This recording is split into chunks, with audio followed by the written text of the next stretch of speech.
So today's video is about something that most of us can relate to.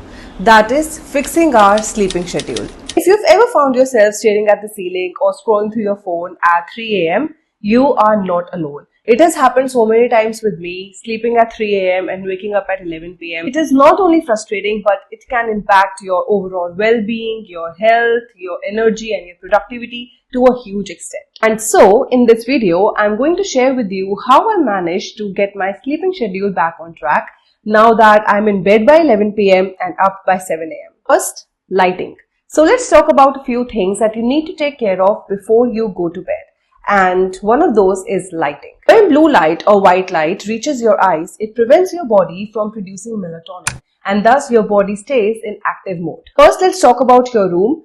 Dim your lights 30 to 40 minutes before you go to bed. That is, turn off those harsh LED lights and switch to dimmer or cozy lights. Secondly, turn on night mode in all your devices, that is your laptops and your phones. Now, all the laptops and phones come with a feature which is known as the night mode or eye comfort mode, which is less harsher on your eyes. If you do these two steps 30 to 40 minutes before you go to bed, your body will start producing melatonin and thus you will start feeling more tired and sleepy. Second is caffeine. Now, we all know that caffeine is not good for you, especially if you have trouble falling asleep. But if you really want to have coffee, please have it before noon. This is because you all must have noticed that you feel very energetic just after having coffee. But the problem is that it takes around 6 to 8 hours for half of it to leave your body. So that means if you have coffee at 6 p.m. and you want to be in bed by 11 p.m., you will have trouble falling asleep because some of that caffeine will be floating around in your body.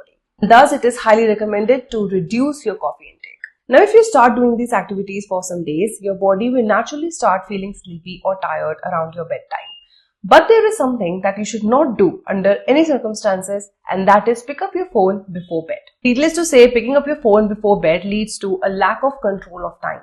That means that you will keep on scrolling through your phone, your TikTok, your Instagram reels and won't even realize when an hour has passed through. I made a conscious effort to limit my screen time at least 40 minutes before going to bed by replacing it with something else. I picked up reading instead of scrolling through my phone or going on social media, and it has improved my sleep to a huge extent. Your step number 4 is to decide the time.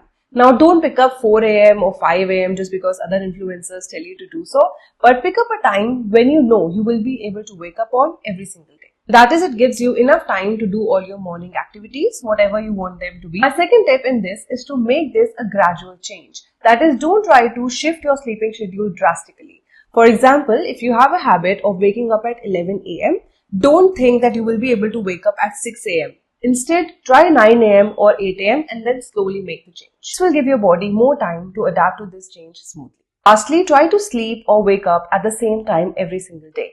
This will make your body adapt more smoothly, plus you won't even need an alarm clock after a few days. Step number 5 is to set the alarm for when you want to wake up and try not to snooze. Now, obviously it will be hard for starting days, but it does get easier, so keep pushing through. One thing that you can do which will really help with this snoozing is to keep your phone away from bed before you go to sleep. This will make sure that you actually have to get up from your bed and shut off that alarm. Again, here I will mention to set the alarm for the same time every single day so that your body gets used to waking up at that time and you won't even need an alarm in the future. My last tip, which is for after waking up, is to get some sun. This is because when you get sunlight into your eyes right after waking up, your body produces something called cortisol. Our body's sleep cycle is regulated by two of our hormones, which are cortisol and melatonin.